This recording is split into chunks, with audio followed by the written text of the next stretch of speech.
When I started watching the UFC, Kamaru Usman was on his legendary title run, 19 fight winning streak, including his fights before the UFC, and a lot of people don't realize that Kamaru Usman was just 1 minute away. If he held on in that Leon Edwards fight for one more minute, Kamaru Usman probably would have surpassed GSP for the welterweight GOAT status, and just with a couple more wins on top of that, Kamaru Usman could have been the greatest mixed martial artist of all time. And obviously, we've seen what happened since then. Since that head kick against Leon Edwards, he is riding a 3-fight losing streak. We'll go over his last couple losses. His last loss was against Khamzat Chimaev in what was a pretty close fight. A lot of people argue that fight was a draw. A lot of people are saying that fight, it could have gone either way, man. Then you look at his fight before that, his fight against Leon Edwards. To this day, I believe that Kamaru Usman was robbed in that fight, or bare minimum, yet again, it was a draw. And before that fight, obviously, was the head kick. One of the worst moments in MMA history, dude. Kamaru Usman was head kicked into oblivion by Leon Edwards, ending his legendary title run and, of course, his 19-fight winning streak. And Kamaru Usman was one of my favorite fighters ever. He still is one of my favorite fighters ever. I was there when this guy was chinning Jorge Masvidal. I was there when this guy was humbling Colby Chaos Covington in the 5th round. I was there for all of that. And I have to make sure that I cannot be biased in this fight. I cannot be biased in determining Kamaru Usman versus Joaquin Buckley, because Joaquin Buckley is on a tear right now. Joaquin Buckley is on a 6-fight winning streak, and he's looking to take out all the unks, the old guard of the previous generation. And Kamaru Usman was the king of the old generation, so this would be like the boss, the final boss for Joaquin Buckley. So like I said, keeping my bias out of this will be crucial, because we've seen what happened the last couple times I've been biased in an MMA fight. Just last weekend, Sean O'Malley lost to Merab Dvalishvili in pretty dominant fashion. Months and months before that fight, I had said that Sean O'Malley was going to get his belt back. Obviously, I was wrong. Then before that, we had Magomed Ankalaev versus Alex Pereira. I let my bias get to me. Alex Pereira is one of my favorite fighters of all time, and I picked Alex Pereira to win that fight. Obviously, that did not come to fruition, and I regret that pick, because looking back at it, both the Sean O'Malley versus Merab fight and the Magomed Ankalaev versus Pereira fight were pretty easy picks, but I just let my bias get in the way.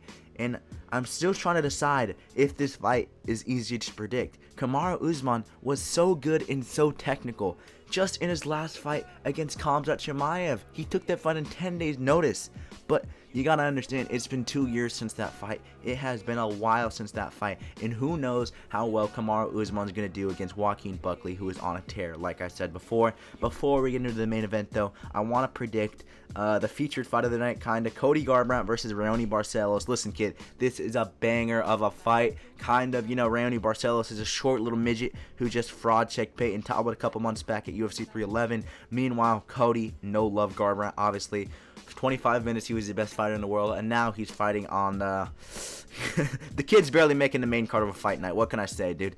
And it sucks. It's a sad fall off to see for Cody Garbrandt. But Raoni Barcelos, dude, this guy's always been one of those guys who's been able to stay just outside the rankings. And obviously, he's coming off not coming off, but he got chinned by Umar Nurmagomedov in 2023. Then he lost to Kyler Phillips, but now he's coming off 2 back-to-back wins over Christian Quinones and Peyton Talbot. So the kid, he might be on a little run right now. Meanwhile, Cody Garbrandt has not fought since UFC 300 when he lost to Deiveson Figueiredo. And what a lot of people don't realize is in that Deiveson Figueiredo fight, Cody Garbrandt was having a field day, dude. On the feet, Cody Garbrandt was piecing up Figgy, and a lot of people don't realize that Cody Garbrandt only lost that fight against Deiveson Figueiredo because of the grappling. Cody Garbrandt, he was used to be known for having great takedown defense. I don't know how much that narrative has stayed alive since his last couple of fights, but he does have pretty good takedown defense, and this is going to come into play when he's facing Raoni Barcelos. You got to understand, Deiveson Figueiredo is one of the most decorated flyweights ever. He might be the 3rd best flyweight of all time. Losing to Deiveson Figueiredo is not a bad loss, and Cody Garbrandt had some good moments in that fight. Cody Garbrandt was also on a little bit of a winning streak before that fight. You gotta understand that maybe Cody Garbrandt isn't as washed as we think. Raoni Barcelos, obviously, he's one of those overwhelming grapplers, but the kid's old. He's 38, and what I think a lot of people are failing to realize is that Cody Garbrandt isn't like someone as unexperienced as Peyton Talbot. He has the experience. If anything, he has the veteran status. The kid's been in the UFC for a while. He was undefeated when he joined the UFC. Now the kid has 6 losses, so that sums it up perfectly. But Cody No Love Garbrandt, I do believe that he's going to win this fight. You know, Raoni Barcelos, I know he's mostly a striker, but obviously what we've seen in that Payton Talbot fight was just really overwhelming wrestling, and I think it was just because of how easy Payton Talbot was to take down. The kid was like, all right, I'll just go to the wrestling because Payton Talbot can't stop these takedowns. But I feel like Cody Garbrandt is going to be able to stuff the takedowns against Raoni Barcelos. The kid might even get a finish,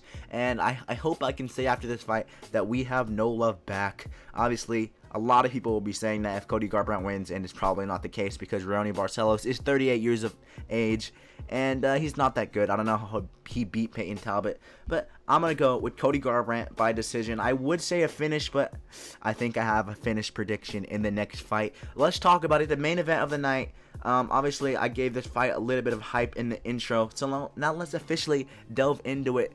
The inside foot battle we're going to be talking about today. But this is a very good fight, man. I've said it before. I'll say it again. Joaquin Buckley has been calling out Kamaru Usman for like the kid's last 5 fights, and it's finally the fight that he gets. It's the fight that he deserves. The kid's on a tear. I've said that so many times in this video, but he really is, dude. He knocked out Wonder Boy. He pretty much knocked out Colby. Colby's a bum, though.